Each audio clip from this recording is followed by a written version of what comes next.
po jako akawuwo.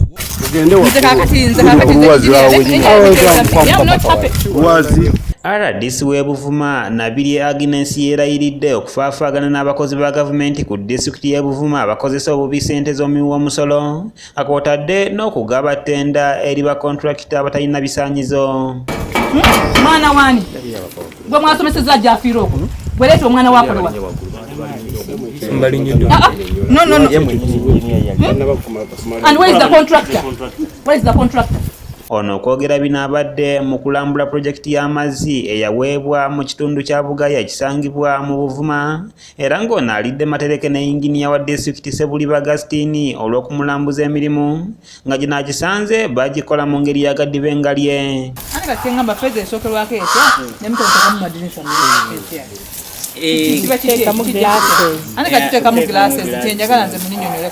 Ono ng'ali wamu n'abatuuze Diso wamu n'omumyuka we bagenze mu maaso n'okulambula ebintu ebyenjawulo mwe basangidde akayumba k'omukuumi nga kaweza fuuti 9 ne bategeezebwa yinginiya nti kawemmenta obukadde obusaba 35 ekibennyamiza. Nabagamba nti bali wakola kuvumaganya muzeeyi bamukyawe. Yeah, we have now if they are supposed to be like this is supposed to be like Kumuru West.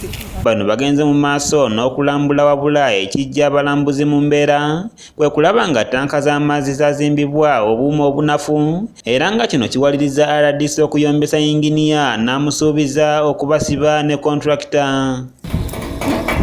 Engineer mwana wani sincere gwe gojja okujja supervise obeere ngeno how many times do you come here engineer and how much money have they put here and they are putting more money.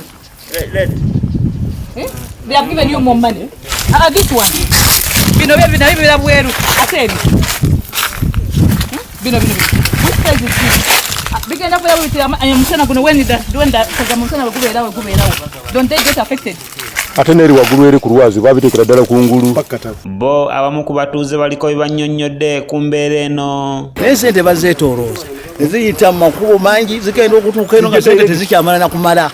Naye singa Sabukawo bagiwa ssente nega mukola amazzi singa bino byagwa nanda etano tuli ku project emu eno tegwa byakutenda linga simanyi gundi baleeta bapya tebakwasa muntu omukino n'akitamuza nekigwa ffe tuli banyivu nnyo nga batuuze beetuga yawana mubala buli mubbi baleeta buli kasasiro batuleetera buleetezi buli omu abbanga bwayagadde olw'okuba nti tubizinga teri agenda kuwugula naye senga gavumenti evaayo netuyambako ebintu nga bino singa tutambula bulungi eri eggwanga. Omulimu guno gye gutambudde akasoobo ne tugamba nti singa Fazaali batuleeteramu nayikonto nga abakasaali kuba abakasaali bo balina nayikonto buli nkambi ate kati gana amazzi go galudde ebintu tebitambula nsiriige ezeegamye mu kutuluma tulwaza musujja. Mu kwewozaako yinginiya Ssebuliba Agustine ategeezezza nti ebintu bikolebwa mu mitendera so singa abalala bwe balowooza era n'ategeeza nti gavumenti erwawo okubawa ensimbi ekiviirako emirimu egisinga okugootaana.